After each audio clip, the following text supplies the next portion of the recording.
Halo kaum intelektual sekalian.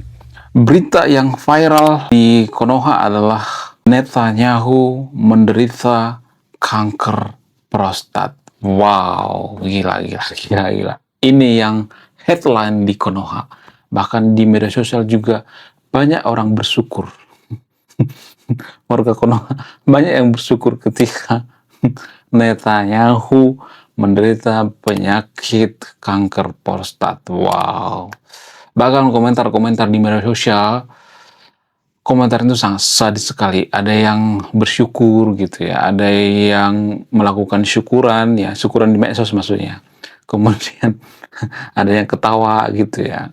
Kemudian ada yang menjelek-jelekan Netanyahu. Ada yang mengatakan, kok nggak langsung meninggal aja? Kok masih hidup? Ada yang mengatakan, ya kok nggak dari dulu sih ya. Jadi banyak banget ya komentar-komentar negatif terhadap Netanyahu. Nah, yang jadi pertanyaan, kenapa warga Konoha itu tidak mengetahui fakta yang sebenarnya? Jadi sebenarnya Netanyahu itu ngeprank warga Konoha.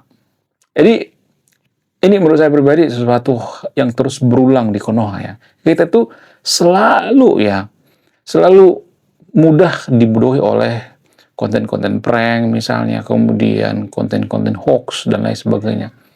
Ini sebenarnya prank, bukan fakta yang sebenarnya. Nah, kenapa warga Konoha percaya dengan hal ini? Apa alasannya? Dan ini juga sengaja dimanfaatkan oleh media. Kenapa media memanfaatkan ini? Apa alasannya? Karena warga Konoha itu benci banget dengan Netanyahu. Benci sebenci-bencinya.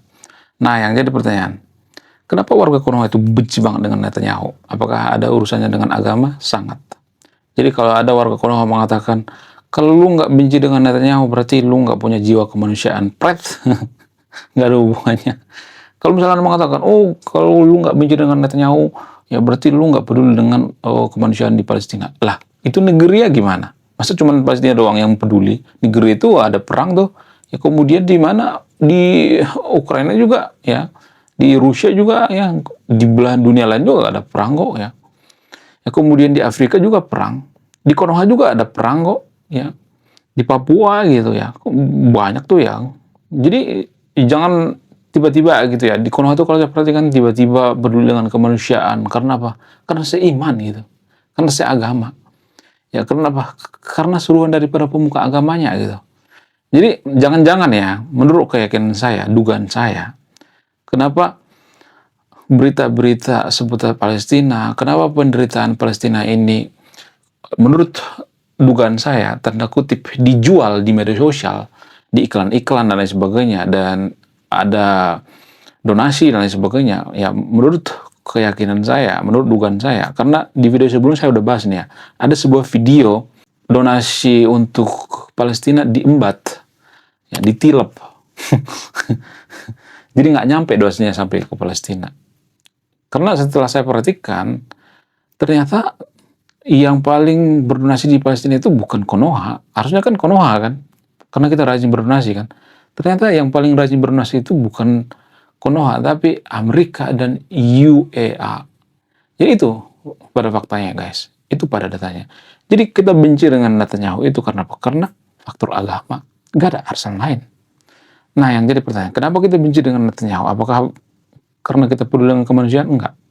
Apakah ini ada hubungannya dengan kisah-kisah dalam kitab suci? Apakah ini ada hubungannya dengan tradisi dan beragama? Jadi ada satu fakta yang jarang dibongkar seputar Netanyahu. Apa itu?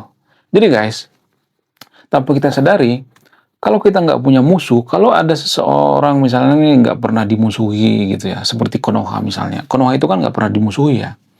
Negara Konoha itu nggak pernah dimusuhi negara lain. Karena apa? Alasannya karena kita tidak berpengaruh. Kita tuh nggak berpengaruh di negara lain. Konoha itu nggak berpengaruh guys. Kalau Konoha itu berpengaruh, maka akan dimusuhi. Itu secara logis. Ya, bukan berarti saya mengatakan kalau kita dimusuhi itu berarti kita baik. Enggak, ada juga dimusuhi ya karena memang kita tengil gitu ya, memang kita jahat gitu ya. Nah yang jadi pertanyaan, bagaimana dengan Israel? Bagaimana dengan Netanyahu? Apakah karena Netanyahu ini tengil, apakah dia jahat sehingga dia dimusuhi? Saya tidak akan berpihak di video ini ya. Saya akan benar-benar netral di video ini. Ya, saya bukan oten. Jangan berpikir saya berpihak pada agama tertentu. Saya berpihak pada kejujuran. Kalau benar saya katakan benar, kalau salah salah. Nah, bagaimana fakta seputar penyakit Netanyahu? Benarkah Netanyahu itu pernah mengidap penyakit kanker prostat? Apakah media-media yang ada di Korea itu benar atau tidak? Apakah mereka itu sengaja clickbait untuk mencari view? Bagaimana fakta yang sebenarnya? Jadi kalau saya bongkar, maka akan banyak warga Konoha kejang-kejang kelonjotan berjamaah. Akan banyak warga Konoha kesurupan kejang-kejang kelonjotan berjamaah. Apa itu faktanya? Jangan skip ya guys. Faktanya adalah, wah gila, luar biasa. Akhirnya buku kedua dan ketiga gua rilis juga. Buku kedua gua ini judulnya Budi Tanpa Pekerti. Dari judulnya sudah menarik. Dan kisah daripada buku ini sangat-sangat dilematis sekali. Di mana karakter dalam buku ini bercerita ada dua pilihan yang sangat sulit. Jangan lupa, link pemilihannya ada di pin komentar video ini. Jadi guys, pada faktanya, sebenarnya Netanyahu itu sakitnya itu bukan sekarang ini aja, tapi tahun 2024. Cuman nggak dikabari sama publik. Sekarang-sekarang aja dikabari. Nah, jadi pertanyaan, kenapa Netanyahu sekarang ngabari setelah sudah sembuh? Ya, jadi ternyata penyakit daripada Netanyahu ini sudah sembuh. Dia benar-benar pernah mengidap penyakit kanker prostat, tapi sudah sembuh total gitu. Sudah nggak ada lagi penyakitnya. Cuman warga Konoha salah pengertian. Kenapa? Karena kebencian mereka terhadap Netanyahu. Karena dari awal mereka sudah benci gitu ya. Ketika ada berita yang mengatakan bahwa dia penyakit kanker, alhamdulillah. Ada juga warga Konoha mengatakan seperti itu. Ya syukurin. Nah, jadi komentar-komentar di Konoha itu paling sadis sedunia. Kita tuh salah satu netizen paling tidak sopan di Asia. Salah satu paling tidak sopan di media sosial. Syukurin gitu. Ya, saya yakin orang-orang seperti ini juga nggak, saya nggak yakin maksudnya dia itu benar-benar membenci Israel atau tidak. Ya, dia membenci Israel itu karena faktor lingkungan gitu ya. Faktor mulut, dari mulut ke mulut gitu ya. Cerita ke cerita, pemuka agama sering ngejelekin Israel ya. Itu yang menurut keyakinan saya. Dan kalau saya perhatikan itu, Netanyahu membongkar penyakitnya sekarang ini mungkin karena Israel berpikir Iran itu sudah kalah perang, sudah bukan ancaman lagi, sehingga dibongkar ke publik. Kenapa? Karena kalau misalnya Netanyahu itu ya mengikrarkan bahwa ya saya menderita penyakit ini dan itu dan sebagainya, ya misalnya nih ya langsung dipublikasi, ya pasti ini dong ya disabotasi gitu, ada dugaan disabotasi oleh musuh-musuhnya gitu, ya diperparah gitu. Ya kemudian yang kedua yang saya salut itu adalah teknologi daripada Israel, pengobatan daripada Israel. Wow, benar-benar luar biasa. Bayangkan kanker prostat bisa sembuh coy. Itu harusnya yang kita pikirkan, bukan malah membenci Netanyahu. Ya di Konoha itu ya kita itu benci banget dengan Netanyahu, ya kita sampai syukuran gitu ya, bikin pesta gitu ya. Karena Netanyahu sakit, padahal udah sembuh. Masuk Netanyahu itu ya kemarin gue sakit, sekarang udah sembuh gitu. Jadi cuma prank doang gitu sebenarnya. Ya. Nah, kenapa kita tidak kepikiran gitu ya supaya rumah sakit kita itu sebagus rumah sakit Israel gitu ya, supaya kanker prostat di Israel seperti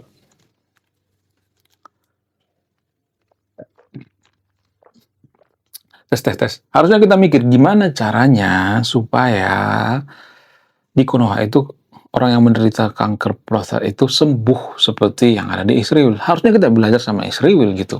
Ya, bukan malah menjelek-jelekin Israel gitu ya. Saya bukan membela Israel di sini, tapi ya saya tuh muak dengan warga Konoha, kebodohan warga Konoha gitu. Kita tuh membenci sesuatu hal itu tanpa sebab gitu. Kenapa Israel dibenci? Apakah karena mereka jahat sekarang? Enggak juga sebenarnya. Kalau bicara tentang kejahatan, ada lebih banyak kok negara lain yang lebih jahat gitu. Kenapa? Apa alasannya? Apakah ini berdasarkan dogma, doktrin, ya ada doktrin atau dogma. Bayangkan kalau Anda dari kecil ya selalu diceritakan bahwa Israel itu jahat, terus dikata-katain dari orok gitu ya, mulai brojor gitu, terus ya dikata-katain Israel itu jahat, Amerika jahat, pokoknya ya orang-orang kafir itu jahat, ya semuanya dikata-katain gitu. Nah, setelah kita gede, lalu kita punya media sosial, kita punya kebebasan untuk berpendapat, dan keluar semuanya gitu. Jadi kalau mau lihat kelakuan orang Konoha, lihatlah komentar-komentar mereka di media sosial. Kenapa? Karena itulah asli mereka. Di dunia nyata mereka takut mengatakan bahwa gue benci negara ini, gue benci ini segala macam. Ya, biasanya mereka takut kok. Dan mereka melampiaskan di media sosial. Itu yang saya perhatikan ya. Jadi kita sebagai warga Konoha, jangan sedikit-sedikit membenci gitu ya. Termasuk Iran juga ya, nggak boleh kita benci gitu. Ayatullah Ali Khamenei, ya ketika dia meninggal, saya nggak pernah mengatakan syukurin gitu, atau saya potong tumpeng misalnya, atau saya bikin syukuran misalnya, nggak ada. Saya nggak turun ke jalan gitu ya, seperti orang-orang alay gitu, nggak ada. Ya saya itu benar-benar netral, karena gini guys, ini nggak sesimpel yang kita pikirkan. Kita membenci Israel itu nggak sesimpel yang kita pikirkan, coy. Nggak sesimpel yang kita pikirkan. Ada agenda-agenda lain yang tidak kita ketahui gitu. Biasanya ini dipertajam oleh para politisi. Ya politisi-politisi itu ya nggak mau kita jadi negara maju kan. Kalau misalnya kita bekerja sama dengan Israel misalnya, Vietnam kan bekerja sama dengan Israel ya. Vietnam, kemudian Thailand ya. Kenapa pertanian Thailand ini jarang dibongkar guys ya? Kenapa pertanian Thailand itu sangat luar biasa? Apakah ini dipengaruhi oleh teknologi Israel? Sangat. Pertanian Thailand itu sangat-sangat maju sekali ya. Padahal Thailand itu negara miskin ya, negara yang terpuruk. Ya, kita lebih maju dulu daripada Thailand ya. Di zamannya Pak Soeharto. Tapi ya kita lihat sekarang ini, ya pertanian daripada Thailand itu jauh lebih maju. Kenapa? Karena mereka mau belajar. Mereka nggak ada kebencian-kebencian terhadap Israel gitu ya. Dari kecil orang Thailand atau orang Taiwan itu, oh nggak pernah didoktrin, oh Netanyahu itu jahat, oh ya mudah-mudahan dia mati, mau dia nggak pernah. Jadi harusnya doktrin itu doktrin yang bagus ya. Apa doktrin yang bagus? Doktrin yang bagus itu ya doktrin yang berperi kemanusiaan gitu. Keadilan sosial, kemudian mengasihi, menyayangi, berbuat baik, introspeksi diri, itulah doktrin-doktrin yang baik. Ya, sama seperti orang Jepang misalnya. Orang Jepang itu doktrin dari kecil bahwa mereka harus introspeksi diri. Itulah alasannya kenapa kalau orang Jepang itu nabrak motor orang lain atau nggak sengaja kesenggol dan sebagainya, mereka pasti hormat tuh ya. Nah, orang Jepang itu hormat gitu. Kenapa mereka hormat? Apa alasannya? Kenapa mereka selalu minta maaf? Karena dari kecil mereka tidak didoktrin bahwa kamu yang paling benar ya, ajaran kamu yang paling sempurna, oh kamu nggak punya kekurangan, oh kamu yang paling wow, kamu masuk surga. Enggak. Mereka nggak didoktrin seperti itu. Dari kecil orang Jepang itu didoktrin tentang apa? Introspeksi diri. Ya, introspeksi diri, jangan menang sendiri ya. Kemudian mereka didoktrin untuk disiplin ya, untuk berpikir kritis ya. Nggak seperti di Konoha. Di Konoha itu didoktrin untuk apa? Hafalan aja didoktrin terus ya, jadi hafal. Kapan majunya coba negara ini? Aduh, susah ya kita jadi negara maju. Kenapa? Karena banyak orang, mohon maaf ya, orang yang berpikiran tidak maju di Konoha. Kalau pola pikir kita selama ini benar, kita sudah jadi negara maju. Justru karena pola pikir kita salah, maka kita susah jadi negara maju. Itu ya yang jarang kita sadari ya.